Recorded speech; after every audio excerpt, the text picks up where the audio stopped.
नमस्कार, मैं रवीश कुमार। फिलिस्तीन एक स्वतंत्र राष्ट्र है, दुनिया के अधिकांश देश कहते हैं, लेकिन इसराइल और इटली जैसे देश का कहना है फिलिस्तीन कोई देश ही नहीं है। दुनिया जनमत के आधार पर नहीं, ताकत के आधार पर बंट गई है और चीजें तय हो रही हैं। Canada recognizes the state of Palestine. The United Kingdom formally recognizes the state of Palestine. Je déclare que la France reconnaît aujourd'hui l'État de Palestine. इस समय चीन से लेकर फ्रांस की निंदा के बाद भी इसराइल केवल अमेरिका के दम पर गजा में नरसंहार मचा रहा है।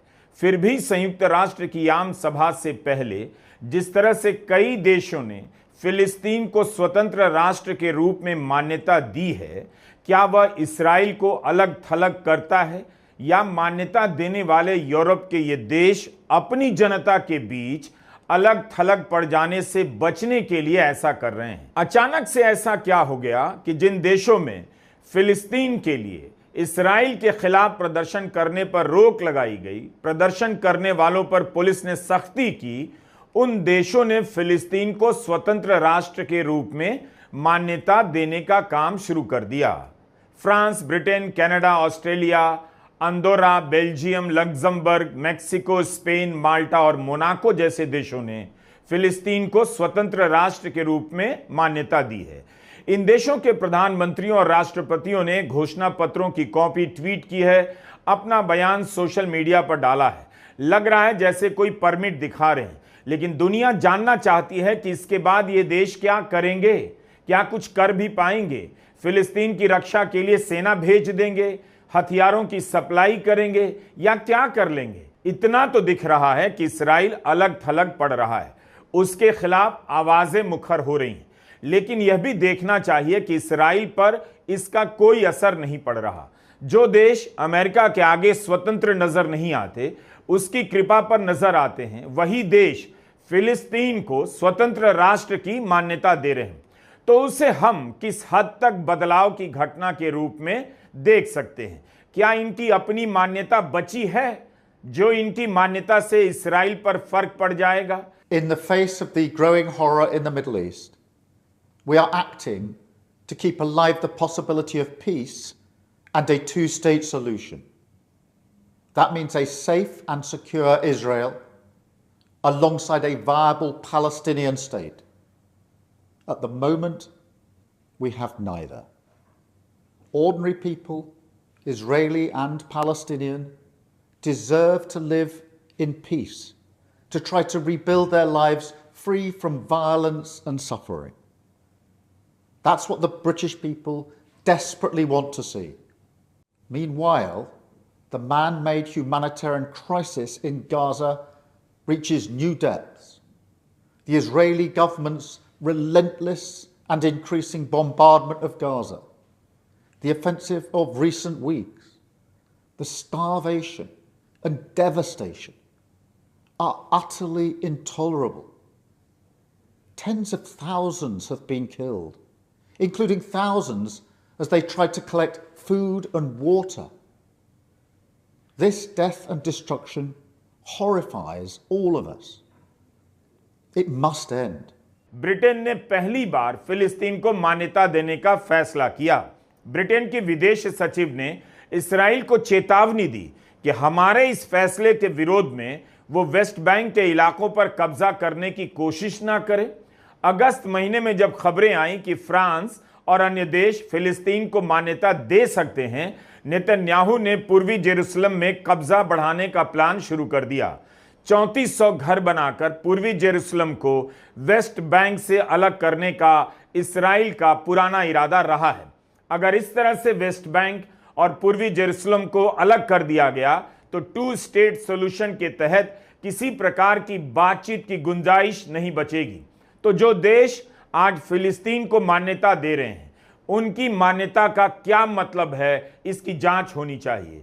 26 देशों ने नेतन्याहू के इस फैसले की निंदा की और मांग की कि इस फैसले को फौरन वापस लें, लेकिन नेतन्याहू पीछे नहीं हटे। क्या संयुक्त राष्ट्र की आम सभा के बाद उन पर कोई दबाव बनाया जा सकेगा दुनिया कुछ ऐसा होता हुआ देखेगी। फ्रांस के राष्ट्रपति मैक्रों ने कहा है, हमास के खिलाफ इस्राइल ने जो सुरक्षा नीति अपनाई है वो फेल हो चुकी है। इस्राइल ने हमास के सभी बड़े नेताओं को मार डाला। यह सफलता हो सकती है, लेकिन युद्ध शुरू होने पर हमास की संख्या जितनी थी आज भी उतनी ही है। यह इस बात का सीधा प्रमाण है कि अगर आप हमास को खत्म करना चाहते हैं तो इसका जवाब युद्ध नहीं, यह सिर्फ इस्राइल की विश्वसनीयता खत्म कर रहा है, मैक्रों कहते हैं। ऐसा लग रहा है कि मैक्रों से लेकर एल्बनीज या स्टारमर संपादकीय लिख रहे हैं, समझा रहे हैं, अपना टाइम काट रहे हैं। इस बात पर ध्यान देना चाहिए कि हो सकता है कि यूरोपीय देशों ने मान्यता देकर पल्ला झाड़ लिया हो कि हमसे इतना ही हो सकता था और कर दिया। फिलिस्तीन को मान्यता नहीं दी थी, अब मान्यता भी दे चुके हैं। इसके आगे का रोड मैप विश्वास पैदा नहीं कर रहा, बल्कि रोड मैप नजर भी नहीं आ रहा, क्योंकि इसी समय में इटली यूरोप के ताकतवर देशों से अलग रास्ता ले रहा है। इटली की प्रधानमंत्री जॉर्जा मेलोनी ने कहा है कि जो चीज है ही नहीं उसे कागज पर मान्यता देंगे तो ऐसा प्रतीत होगा हमने उस समस्या को सुलझा दिया, जबकि ऐसा नहीं है। तो इटली फिलिस्तीन के अस्तित्व को नहीं मान रहा। इसके विरोध में इटली की कई यूनियनें 22 सितंबर को देशव्यापी हड़ताल पर चली गईं। 24 घंटे की इस हड़ताल को सफल बताया जा रहा है। स्कूल बंद रहे, समुद्री पोर्ट से लेकर रेलवे स्टेशन और सड़कों को बंद कर दिया गया। जब तक अमेरिका इस्राइल के साथ है, साथ ही नहीं, अमेरिका और इस्राइल में फर्क करना बहुत मुश्किल है, तब तक बाकी देशों की क्या हैसियत है। इस्राइल को अंतर्राष्ट्रीय समुदाय की कोई परवाह नहीं। वह ना तो नैतिक दबाव में है, ना उसे अपराध बोध है। विदेश सचिव मार्को रूबियो ने तो साफ साफ कह दिया, कोई फिलिस्तीनी देश नहीं है, केवल समय ही बताएगा कि क्या होगा। इस्राइल के साथ समझौता किस तरह का होता है, अभी तो समझौता असंभव लग रहा है। केवल ट्रंप ही इसका समाधान कर सकते हैं, लेकिन अमेरिका का साफ साफ कहना कि कोई भी फिलिस्तीनी स्टेट नहीं है, इस्राइल की भाषा को ही दोहराना है। जैसे ही तमाम देशों ने फिलिस्तीन को स्वतंत्र राष्ट्र के रूप में मान्यता देना शुरू किया, उसी वक्त नेतन्याहू ने जवाब भी दे दिया कि फिलिस्तीन की स्थापना का सपना भूल जाइए। फिलिस्तीन की बात करने का मतलब ही है इस्राइल के अस्तित्व को चुनौती देना। यह कहना है नेतन्याहू का। उनके हिसाब से फिलिस्तीन होगा तो इस्राइल का वजूद नहीं बचेगा, और ये कभी नहीं होने देंगे। उल्टा नेतन्याहू ने मान्यता देने वाले देशों को आतंक का साथ देने वाला बता दिया है। יש לי מסר ברור לאותם מנהיגים שמכירים במדינה פלסטינית לאחר הטבח הנורא ב7 באוקטובר. אתם מעניקים פרס עצום לטרור. ויש לי מסר נוסף עבורכם. זה לא יהיה. לא תקום מדינה פלסטינית ממערב לירדן. במשך שנים אני מנעתי את הקמתה של מדינת טרור זו מול לחצים אדירים, גם מבית וגם מן החוץ. עשינו זאת בנחישות ועשינו זאת בתבונה מדינית. לא כל שכן. הכפלנו את ההתיישבות היהודית ביהודה ושומרון ונמשיך בדרך זו. המענה לניסיון האחרון לכפות עלינו מדינת טרור בלב ארצנו, המענה הזה יינתן לאחר שובי מארצות הברית. תמתינו. साफ साफ नेतन्याहू ने धमका दिया है। यह भी कहा है कि संयुक्त राष्ट्र से लेकर जहां भी इस्राइल के खिलाफ प्रोपेगेंडा हो रहा है उससे लड़ेंगे। नेतन्याहू को लगता है वह कुछ भी गलत नहीं कर रहे हैं। ब्रिटेन से लेकर फ्रांस तक उनके खिलाफ प्रोपेगेंडा कर रहे हैं।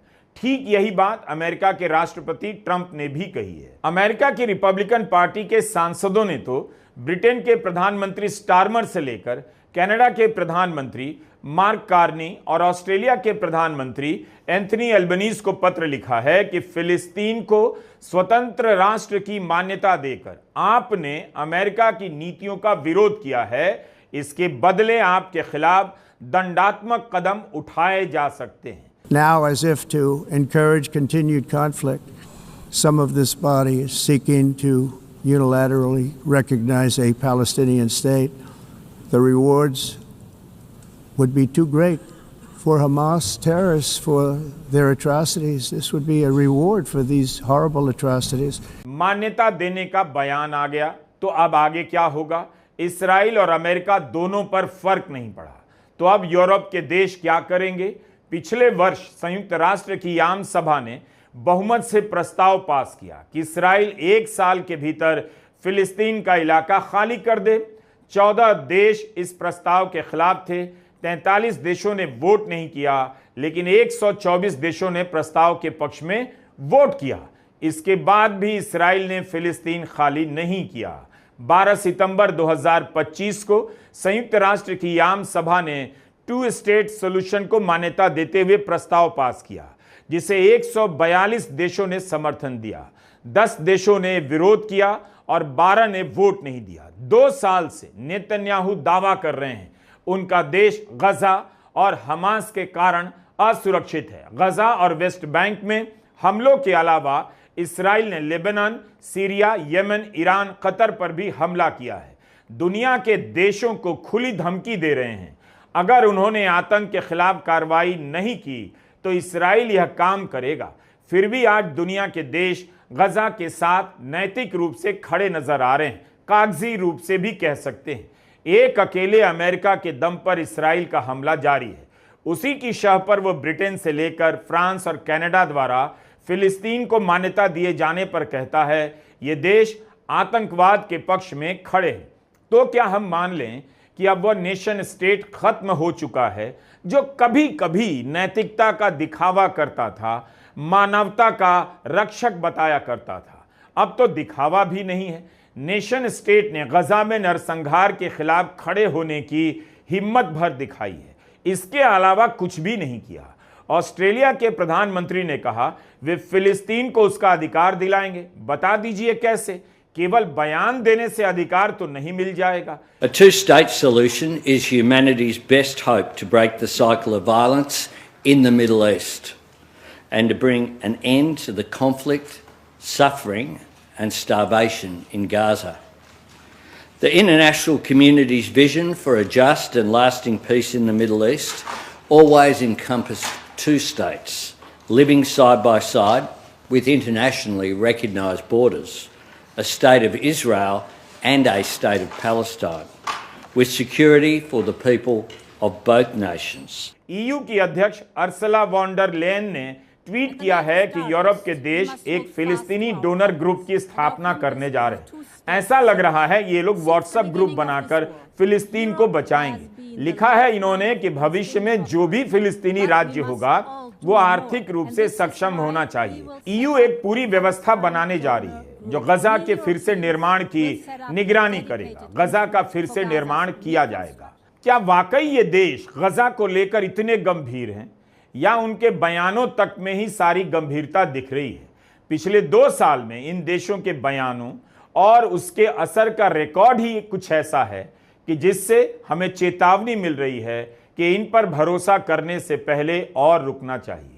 कहीं ऐसा ना हो कि यह सब भी खाना पूर्ति साबित हो। फ्रांस के राष्ट्रपति इमैनुअल मैक्रो ने संयुक्त राष्ट्र की आम सभा में घोषणा की कि फ्रांस फिलिस्तीन को राज्य के रूप में मान्यता देता है, तो देर तक तालियां बजती रही। जबकि मैक्रो ने ही ट्वीट किया है कि आज संयुक्त राष्ट्र की आम सभा में 193 सदस्य हैं, लेकिन हम सभी बटे हैं।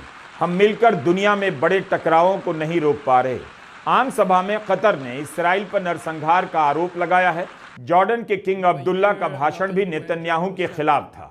उन्होंने कहा कि इसराइल शांति स्थापित नहीं करना चाहता और ग्रेटर इसराइल की बात करता है जो उसके पड़ोसियों की संप्रभुता और क्षेत्रीय अखंडता के लिए खतरा है। इसी हॉल में जब पिछले वर्ष नेतन्याहू भाषण देने आए तब कई प्रतिनिधि उठकर चले गए। मौजूदा सत्र में उनका भाषण 27 सितंबर को होने वाला है। उनसे एक दिन पहले 26 सितंबर को फिलिस्तीनी अथॉरिटी के अध्यक्ष महमूद अब्बास डिजिटल माध्यम से संबोधन करेंगे, क्योंकि अमेरिका ने फिलिस्तीनी अधिकारियों को न्यूयॉर्क आने के लिए वीजा नहीं दिया। ये हालत है युद्ध विराम और बातचीत की वकालत करने वाले अमेरिका की। इससे ज्यादा हिम्मत तो उन देशों ने दिखाई जिनकी अर्थव्यवस्था और सैन्य बल अमेरिका के आसपास भी नहीं। स्लोवेनिया की राष्ट्रपति ने आम सभा के अभिभाषण में साफ साफ कहा कि ना तो यह दुनिया हिटलर के होलोकॉस्ट को रोक पाई, ना ही रवांडा के नरसंहार को। अगर हम इतिहास में सही पक्ष के साथ खड़े दिखना चाहते हैं तो गजा के नरसंहार को रोकना होगा। अब कोई बहाना नहीं चलेगा। Let me end on a personal note. For the sake of future generations, to fulfill our responsibility as human beings, to ensure that we are on the right side of the history, we should do the right thing. We did not stop the Holocaust. We did not stop the genocide in Rwanda. We did not stop the genocide in Srebrenica. We must stop the genocide in Gaza. There are no excuses anymore. None. Ladies and gentlemen, thank you very much. 2024 में जब Ireland, Norway और Spain ने फिलिस्तीन को मान्यता दी थी, तब Israel ने इन देशों से अपने राजदूतों को वापस बुला लिया। क्या नेतन्याहू फ्रांस, ब्रिटेन, कनाडा से अपने राजदूत वापस बुला लेंगे?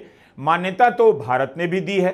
1988 में फिलिस्तीन को स्वतंत्र राष्ट्र के रूप में भारत ने मान्यता दी है। कांग्रेस पार्टी लगातार फिलिस्तीन के हक में बोल रही है। सोनिया गांधी ने बाकायदा लेख लिखा है।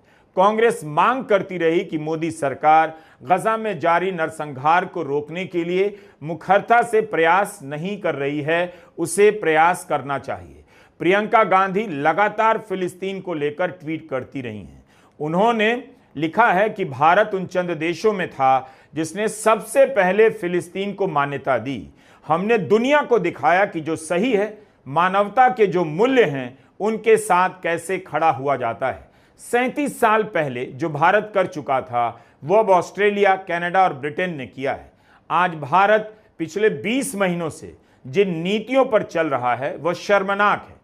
हमने जो पहले साहस दिखाया, अब उसका पतन दिख रहा है। जिन देशों ने फिलिस्तीन को मान्यता दी है, उन्होंने फिलिस्तीन के संघर्ष को देखते हुए मान्यता नहीं दी।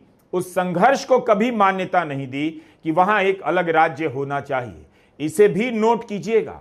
जब गजा में नरसंहार उनकी अपनी नैतिकता के अस्तित्व को चुनौती दे रहा है, तब वे इसराइल के कारण फिलिस्तीन को मान्यता देने की नौटंकी कर रहे हैं।